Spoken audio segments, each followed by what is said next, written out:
Nous ouvrons donc la parole de Dieu dans Exode chapitre 4. Nous vivons dans un monde d'éducation qui continue. Pendant des années, j'étais comptable et chaque année, je devais suivre des cours, des sessions pour demeurer à date. Les médecins, les avocats suivent régulièrement des cours pour être à date. Moïse a 80 ans. Le Seigneur avait préparé Moïse pendant 40 ans dans le palais de Pharaon en Égypte, où il a certainement appris des leçons sur le leadership. Pendant 40 ans, le Seigneur a humilié Moïse. Et nous, si nous voulons servir le Seigneur, nous avons besoin d'être humiliés, n'est-ce pas? Et pendant 40 ans, Moïse a appris des leçons bien importantes avec des brebis. On nous dit que les brebis, les moutons sont des animaux extrêmement stupides. Et si on veut être berger pour le peuple de Dieu, mais des fois, il y a certaines personnes parmi le peuple de Dieu qui, bon, on ne va pas dire qu'ils sont stupides, mais qui sont surprenants des fois, n'est-ce pas? Et l'éducation, la préparation de Moïse continue ici au chapitre 4 de ce livre d'Exode. Et nous allons lire les 17 premiers versets pour commencer. Nous allons les regarder ensemble, puis on lira les autres versets tantôt. J'aimerais simplement vous dire que les divisions dans les chapitres 3, chapitre 4, c'est bien utile. Imaginez-vous donc les Juifs qui avaient des rouleaux avec leur Bible, avec la parole de Dieu. Il n'y avait pas d'espace entre les mots. Il n'y avait pas de majuscules, il n'y avait pas des points puis des virgules, puis il n'y avait pas des chapitres, puis il n'y avait pas de versets. Imaginez-vous donc vous trouvez dans une Bible comme ça. Alors moi, je suis content d'avoir des versets puis des chapitres dans ma Bible, mais ils ne sont pas inspirés. Hein? Ça date de 1200, quelque chose comme ça, voilà 800 ans environ, que ça a commencé tout cela. Mais le chapitre 4 est peut-être mal divisé ici, et les 17 premiers versets vont bien avec le chapitre 3, n'est-ce pas? Nous continuons ce matin qu'est-ce que Matthieu a commencé la semaine passée. Donc, nous lisons à partir du verset 1er, Exode, chapitre 4. Moïse répondit et dit, « Voici, ils ne me croiront point, et ils n'écouteront point ma voix. Mais ils diront, l'Éternel n'était point apparu. » L'Éternel lui dit, « Qui est-il dans ta main? » Il répondit, « Une verge. » Il était berger, les bergers portaient un bâton, une verge. L'Éternel dit, « Jette-le par terre. » Il le jette par terre, et elle devint un serpent. Moïse fouillait devant lui. L'Éternel dit à Moïse, « Étends ta main et saisis-le par le queue. » Il étendit la main et le saisit, et le serpent redevint une verge dans sa main. « C'est là, l'Éternel, ce que tu feras, afin qu'ils croient que l'Éternel, le Dieu de leur père, t'est apparu, le Dieu d'Abraham, le Dieu d'Isaac et le Dieu de Jacob. » L'Éternel lui dit encore, « Mets ta main dans ton sein. » Il mit sa main dans son sein, puis il le retira, et voici sa main était couverte de lèpre, blanche comme la neige. L'Éternel dit, « Remets ta main dans ton sein. » Il remit sa main dans son sein, puis il le retira de son sein, et voilà, elle était redevenue comme sa chair.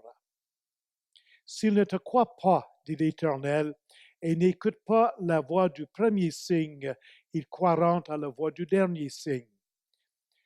S'ils ne croient pas même à ces deux signes et n'écoutent pas ta voix, tu prendras de l'eau du fleuve, tu la répandras sur la terre, et l'eau que tu auras prise du fleuve deviendra du sang sur la terre. » Moïse dit à l'Éternel, « Ah, Seigneur, je ne suis pas un homme qui ait la parole facile, et ce n'est ni d'hier, ni d'avant-hier, ni même depuis que tu parles de ton serviteur, car j'ai la bouche et la langue embarrassées. L'Éternel lui dit, qui a fait la bouche de l'homme? Et qui rend muet ou sourde, voyante ou aveugle? N'est-ce pas moi, l'Éternel? Va donc, je serai avec ta bouche et je t'enseignerai ce que tu auras à dire. Moïse dit, ah Seigneur, envoie qui tu voudras envoyer. Envoie quelqu'un d'autre. Alors la colère de l'Éternel s'enflamma contre Moïse et il dit, n'y est-il pas ton frère Aaron, le Lévite? Je sais qu'il parlera facilement. Le voici lui-même qui vient au-delà de toi, et quand il te verra, il se réjouira dans son cœur. Tu lui parleras, et tu mettras les paroles dans sa bouche, et moi je serai avec ta bouche et avec sa bouche, et je vous enseignerai ce que vous aurez à faire. Il parlera pour toi au peuple, il te servira de bouche et tu tiendras pour lui la place de Dieu. Prends dans ta main cette verge avec laquelle tu feras les signes. Demandons l'aide du Seigneur lorsque nous considérons ces versets. Seigneur, nous nous courbons devant toi. Merci pour ta parole qui est vraie, ta parole qui est la vérité dont nous avons besoin pour nos vies aujourd'hui. Nous demandons ta présence et ton aide en lisant, en regardant, en comprenant, en appliquant ta parole ce matin. On veut encore prier pour Monsieur et Madame Mitchell. Il nous manque aujourd'hui. On demande que ta présence soit réelle avec eux, particulièrement pour Madame Mitchell, que tu le bénisses, Seigneur. Et tu encourages le cœur de notre frère que nous aimons bien. On demande ces choses au nom de Jésus. Amen. Alors, notre esquisse, nous allons commencer avec une petite introduction. Nous allons voir Moïse avec ses excuses et l'assurance qu'il reçoit de l'Éternel. Et nous allons ensuite ouvrir une parenthèse et nous allons regarder la verge de Dieu. Ensuite, nous allons regarder Pharaon et son cœur qui est endurci. Et nous allons ouvrir une deuxième parenthèse et nous allons regarder Israël et mon fils, cette déclaration surprenante de l'Éternel ici. Et troisièmement, nous allons regarder Gershom, le fils de Moïse, et nous allons regarder le signe de l'alliance ici.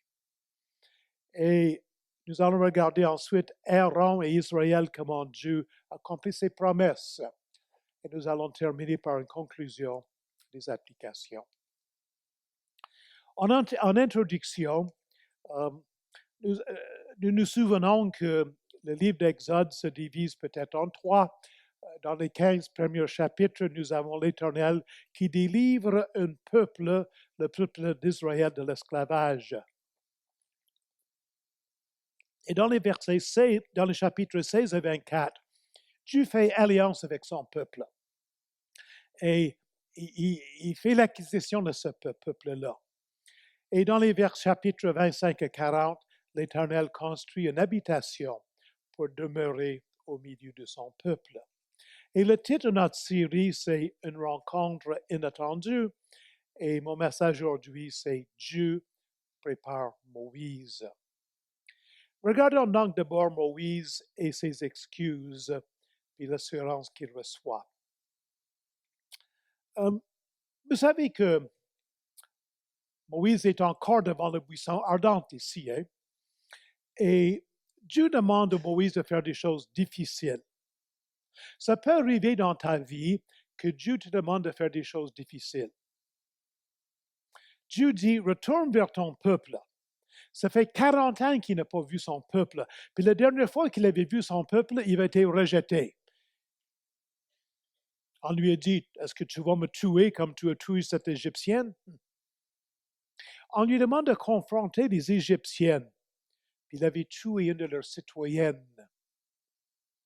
On lui demande de confronter Pharaon, qui ne voulait certainement pas laisser partir 2 millions d'esclaves qui étaient la source des richesses de son pays.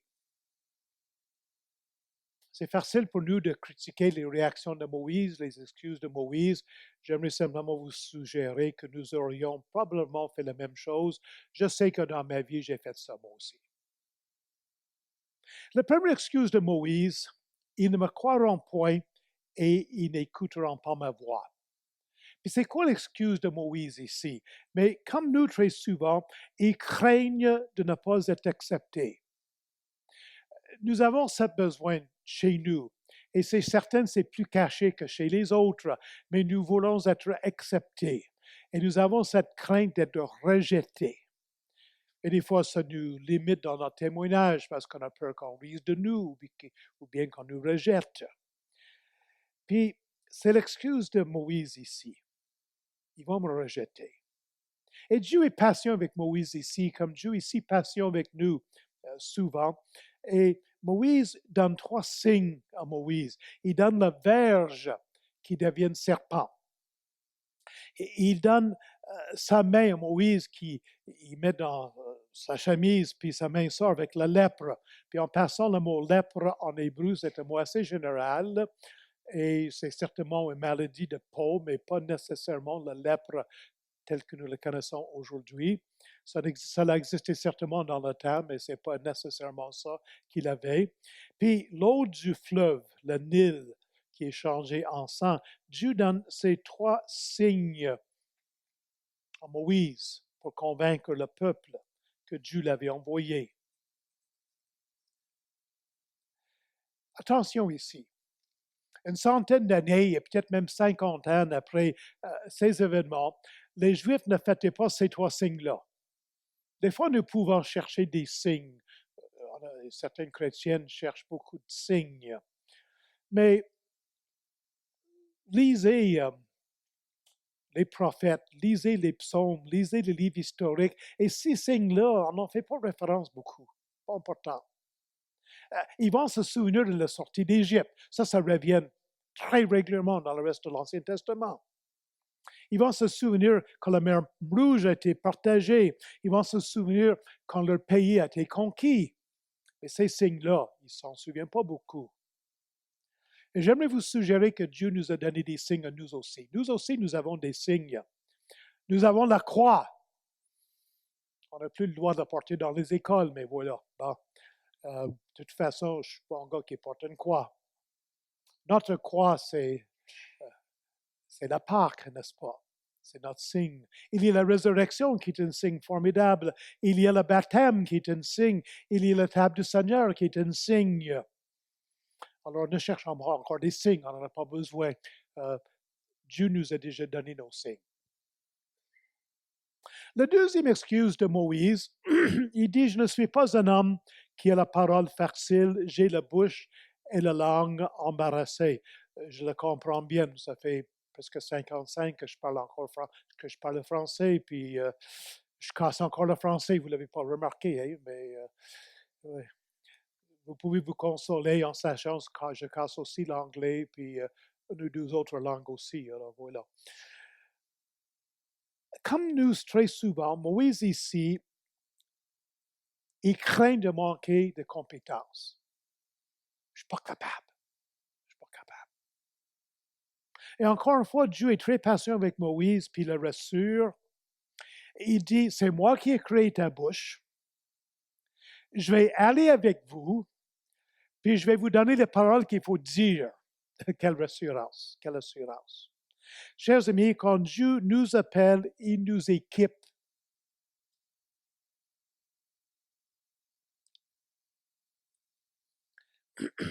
La troisième excuse de Moïse, puis attention ici, c'est la troisième excuse dans le chapitre 4, mais déjà, il y a eu 2 autres excuses dans le chapitre 3, que vous avez vu la semaine passée. Moïse fait 5 excuses.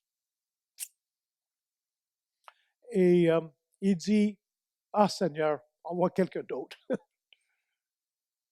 veux pas aller moi. » Et comme nous, très souvent, Moïse était bien dans sa petite vie, bien avec ses brebis, bien dans sa petite famille, bien dans le désert, puis il ne voulait pas obéir. Et Dieu est encore très patient avec Moïse. Il se met en colère avec lui, mais c'est très intéressant. Des fois, Dieu est un peu en colère avec nous autres, mais il ne nous détruit pas. Et Dieu exerce encore sa patience envers Moïse, puis il donne quelqu'un pour l'aider. Il dit, ton frère Aaron, qui est 2 ou 3 ans plus âgé que lui, il va aller t'aider. Lui, a la langue facile, il va t'aider. C'est bien cela, mais il faut comprendre que Dieu n'est pas content de l'attitude de Moïse. Et à long terme, probablement que Moïse, on peut voir qu'il va payer le prix pour cela. Aaron n'a pas toujours été une aide parfaite pour Moïse. Quand Moïse est descendu de la montagne, n'est-ce pas que c'est Aaron qui avait fait construire le veau d'or, n'est-ce pas? Hein? Et plus tard, on va voir que Aaron et sa sœur Myriam vont se révolter contre Moïse dans la jalousie. Alors, attention, Dieu est patient avec nous, mais quand on résiste, Dieu encore va être patient, mais on va peut-être payer le prix. Mais remarquez bien la souveraineté de Dieu ici. C'est drôle, Dieu nous connaît, nous sommes responsables, mais Dieu est souverain. Puis Dieu dit à Moïse, OK, je vais te donner ton frère pour t'aider. En passant, il est déjà en chemin pour venir te voir. Dieu l'avait déjà préparé. Dieu est souverain. On peut être rassuré que malgré nos imperfections, notre péché, Dieu est souverain quand même dans nos vies. Ouvrons maintenant une parenthèse, puis parlons de cette verge de Dieu. Très intéressant que le mot hébreu utilisé ici pour verge vient d'un mot égyptien. C'est peut-être pas si surprenant que cela. Ici au Québec, on parle français, mais on a beaucoup de mots anglais dans notre vocabulaire, n'est-ce pas? Et le peuple de Dieu, ça fait 400 ans qu'ils sont en Égypte et ils ont certainement emprunté quelques mots égyptiens. Dans l'Ancien Testament, ce mot se trouve pour la première fois dans Genèse 38. Et Joseph est déjà en Égypte à cette époque-là. Maintenant, il faut comprendre, si vous regardez la télévision un peu, vous savez qu'on fait beaucoup de fouilles archéologiques en Égypte. Et les dieux égyptiens, presque sans exception, il y en a quelques-unes, mais les dieux égyptiens portaient tous un bâton, une verge. Et c'était la source de leur puissance, ces dieux égyptiens-là. Et lors du couronnement de Pharaon, comme roi d'Égypte, il recevait une verge.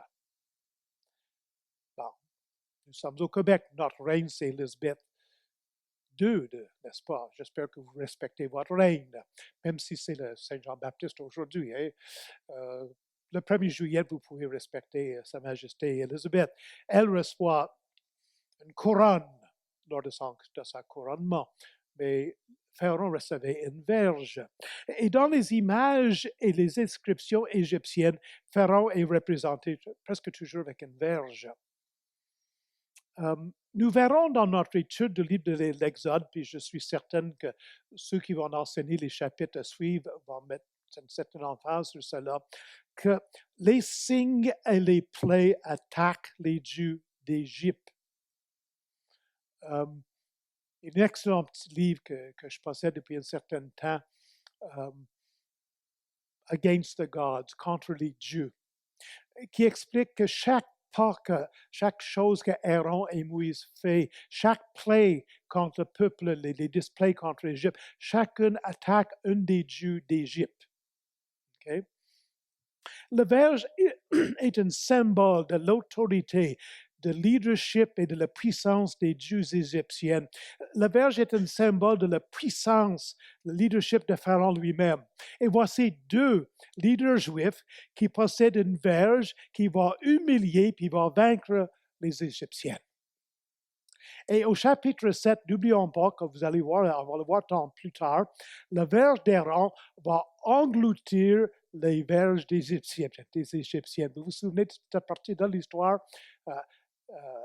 Aaron jette sa verge à terre, ça devient un serpent.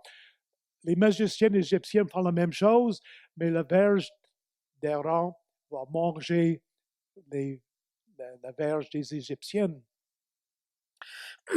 Donc, la guerre ici, chers amis, ce n'est pas seulement entre Israël et l'Égypte, ce n'est pas seulement entre Moïse et Pharaon, mais la guerre, c'est entre Yahvé, Jéhovah, l'Éternel, et les dieux des Égyptiennes.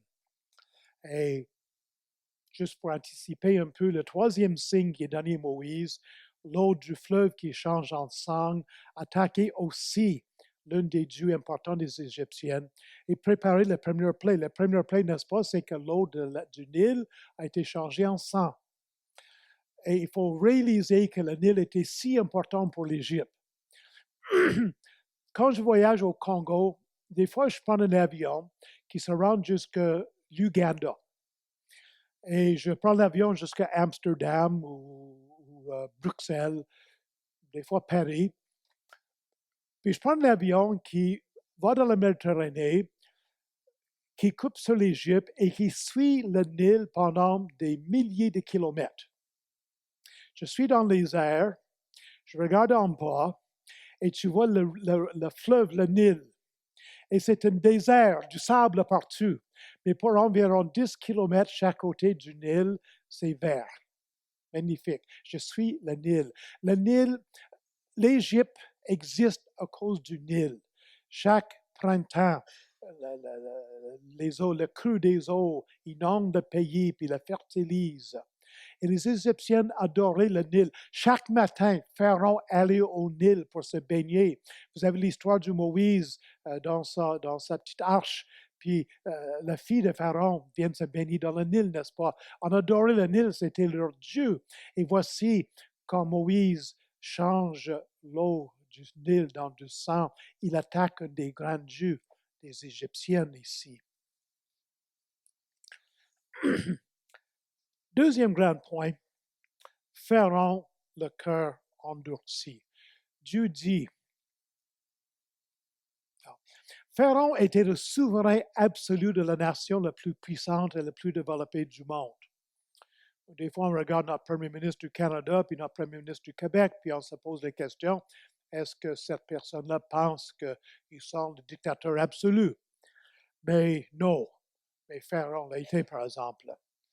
Et Dieu dit à Moïse, tu vas demander à Pharaon de laisser aller mon peuple, mais il ne va pas écouter, je vais endurcir son cœur. Imaginez-vous donc, Dieu demande à Moïse de faire quelque chose, puis il dit, ça ne va pas marcher. Ça ne doit pas être trop encourageant. Si Dieu me dit, va à la banque, puis demander une prête, mais le gérant de la banque va dire non, je n'irai pas à la banque. Hein? Et voilà.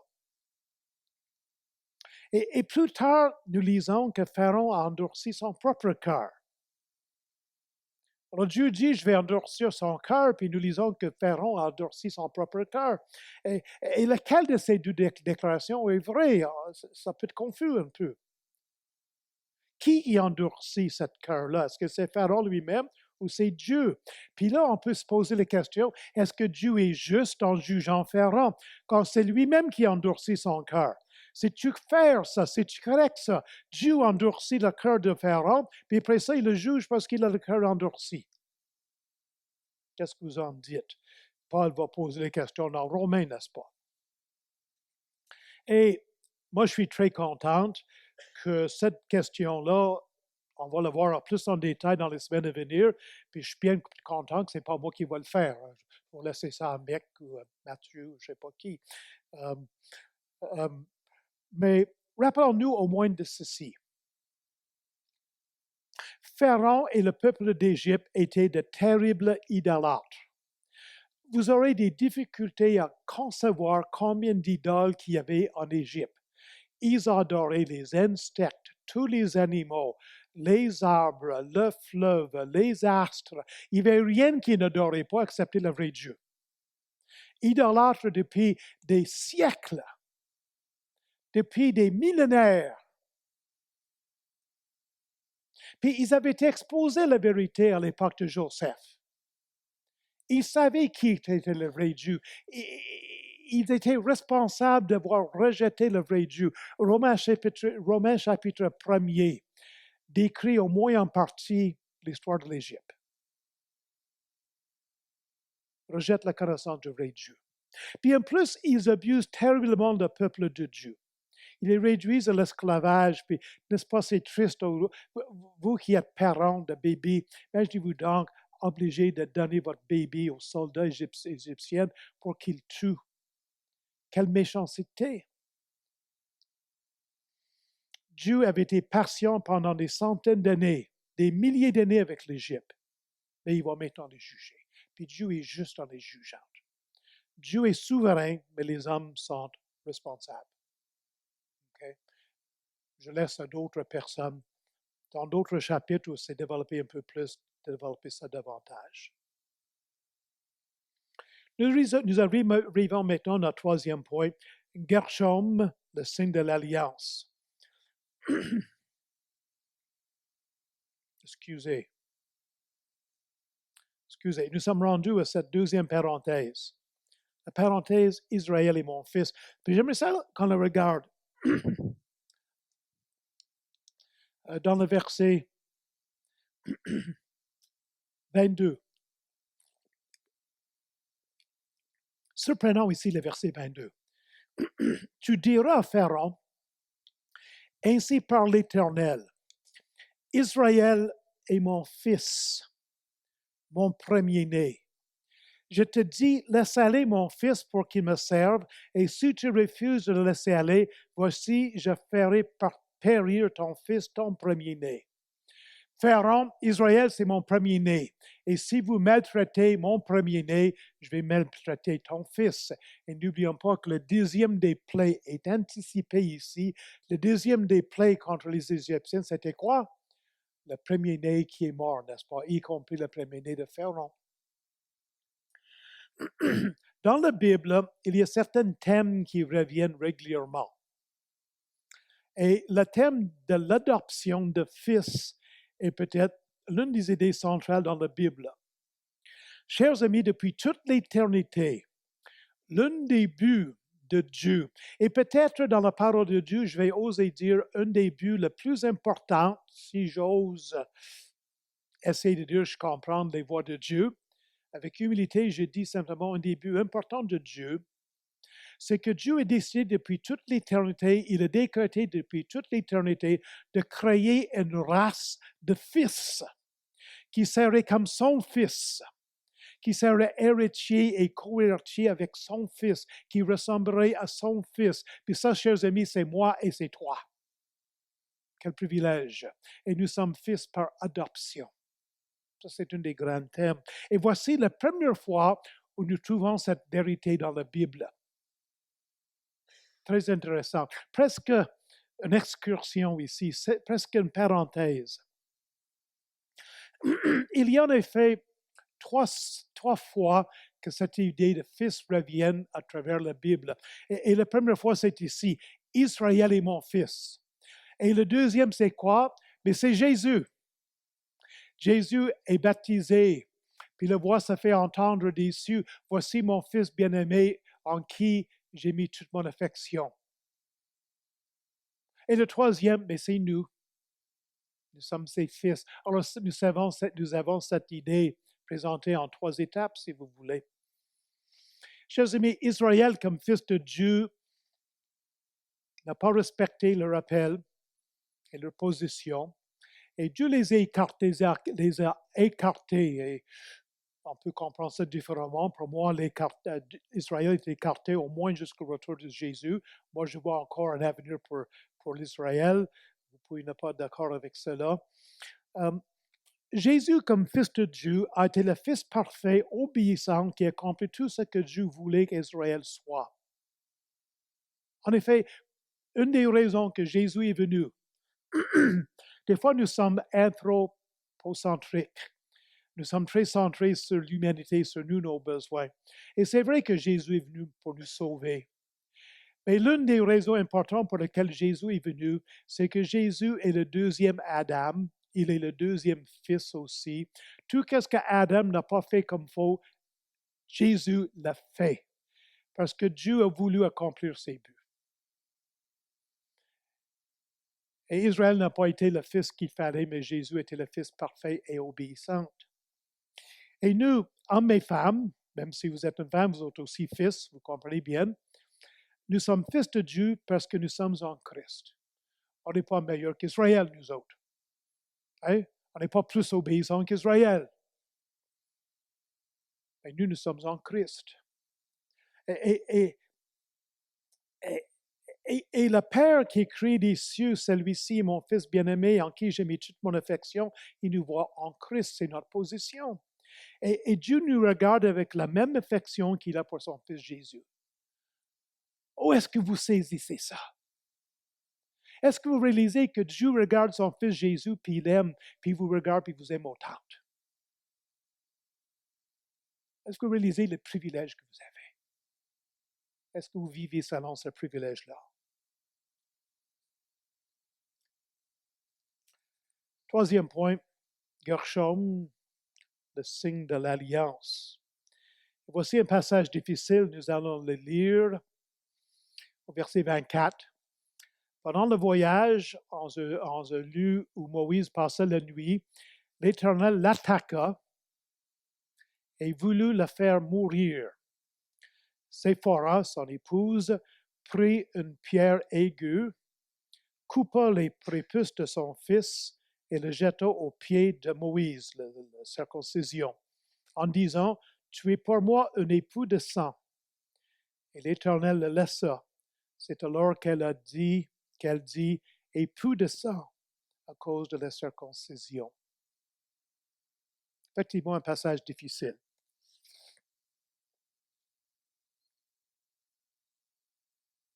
Pourquoi que Dieu voulait tuer Moïse ici? Qu'est-ce qui se passe ici? Et avec une grande humilité, puis après des heures et des heures de lecture, puis d'études, puis de considération, je vais vous poser une explication sans être dogmatique. Ça va? Passage difficile.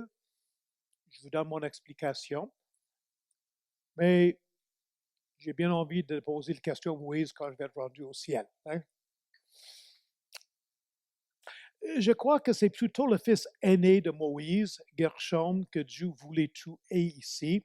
La traduction seconde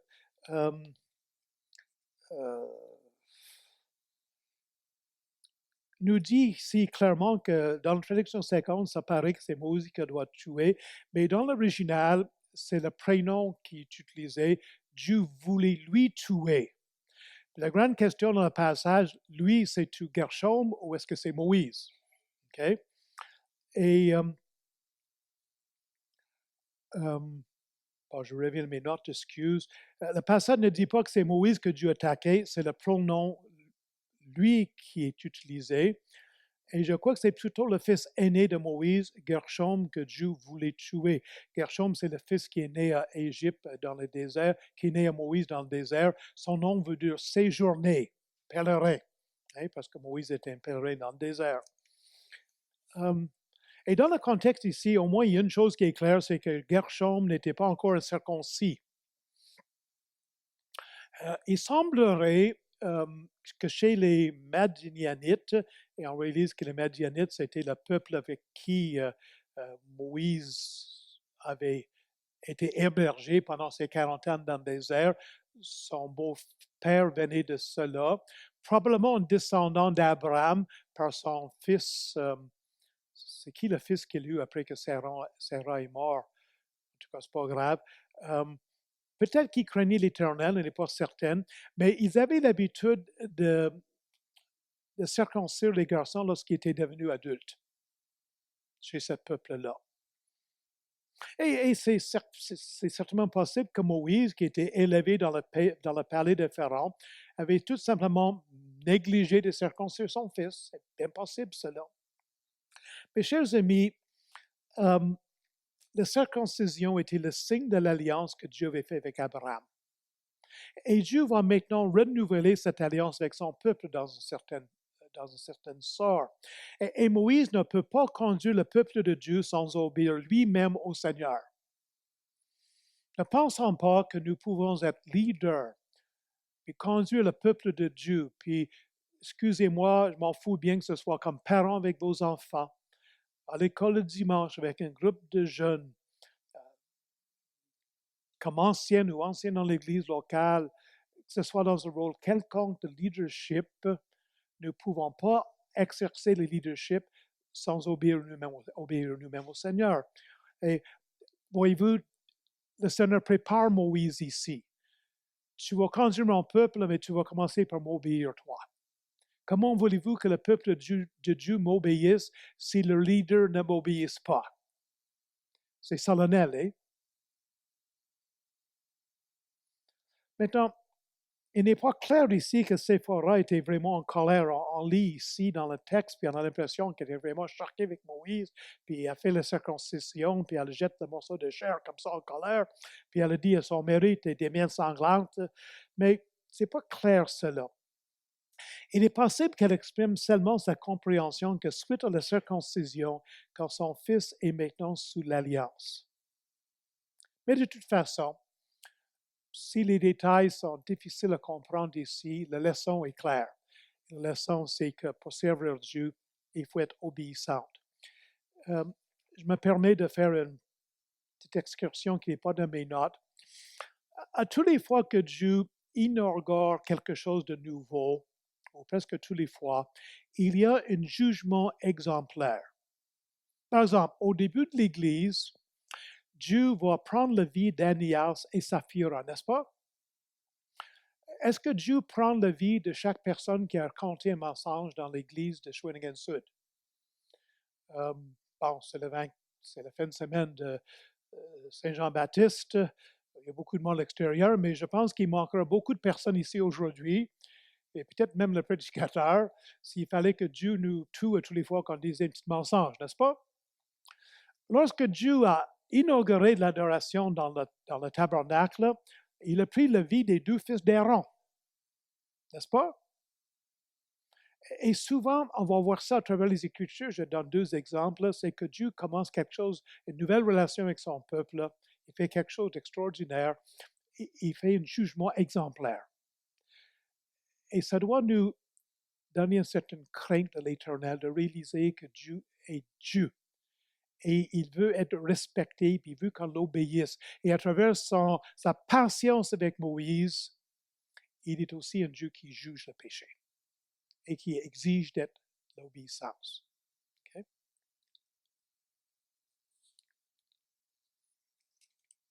Aaron et Israël, Dieu accomplit ses promesses.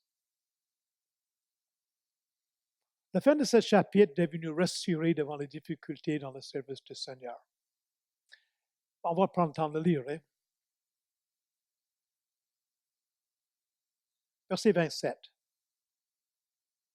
L'Éternel dit à Moïse, à Aaron, va dans le désert au-devant de Moïse. Aaron partit et il rencontra Moïse à la montagne de Dieu. C'est quoi la montagne de Dieu? C'est quoi la montagne de Dieu? Quelle montagne ça? Pardon? Sinaï. Est-ce que vous voyez comment ces premiers chapitres d'Exode anticipent, nous préparent pour ce qui va arriver plus tard dans le chapitre, n'est-ce pas? Parce qu'on a la loi qui est donnée à Sinaï plus tard. Hein? Et il obéit ça. Moïse fit connaître à Aaron toutes les paroles de l'Éternel qu'il avait envoyées et tous les signes qu'il lui avait ordonné de faire. Moïse et Aaron poursuivirent leur chemin et ils assemblèrent tous les anciens des enfants d'Israël. Aaron rapporta toutes les paroles que l'Éternel avait dites à Moïse et il exécuta les signes aux yeux du peuple. Et le peuple crut. Ils apprirent que l'Éternel avait visité les enfants d'Israël, qu'il avait vu leur souffrance, et ils s'inclinèrent et se prosternèrent. Ah, chers amis, tout ce que Dieu avait promis est accompli. Moïse rencontre Aaron, son frère, qu'il n'avait peut-être pas vu depuis 40 ans. Puis Aaron croit. Puis Moïse et Aaron rencontrent les anciens du peuple de Dieu et le peuple de Dieu, puis leur montrent les signes, puis le peuple de Dieu croit, puis adore Dieu. Dieu avait demandé des choses difficiles à Moïse. Moïse avait beaucoup d'hésitation, pas moins de 5 excuses, puis il a fini par dire, je ne veux pas aller, on voit quelqu'un d'autre. Mais Moïse finit par obéir. Je suis sûr que des fois, il avait peur. Peut-être qu'il se réveillait la nuit, puis pensait aux difficultés qui étaient devant lui. Mais il a obéi, puis Dieu a fait ce qu'il avait dit qu'il allait faire. Je ne sais pas qu'est-ce que vous vivez. Je ne sais pas c'est quoi l'appel de Dieu dans votre vie. Je ne sais pas si vous avez des craintes, des hésitations, des découragements. Oh Seigneur, oh chers amis, Dieu accomplit ce qu'il dit qu'il va faire. On peut être certain de ça. Conclusion. J'ai quelques applications. Chers amis, Dieu demande à chacun de nous de le servir. Dieu ne nous enverra pas devant le roi du pays comme il a fait avec Moïse, peut-être pas. Mais Dieu t'appelle, chacun de nous ici aujourd'hui, pour le servir, sans exception. Vous avez tous des capacités, vous avez tous des dons. Et parfois, le service est difficile. Je dirais que souvent, le service est difficile. Et la crainte de l'homme est souvent notre plus grand défi. Moi, je dois vous dire que la plus grande crainte que j'ai dans ma vie, c'est la crainte des hommes.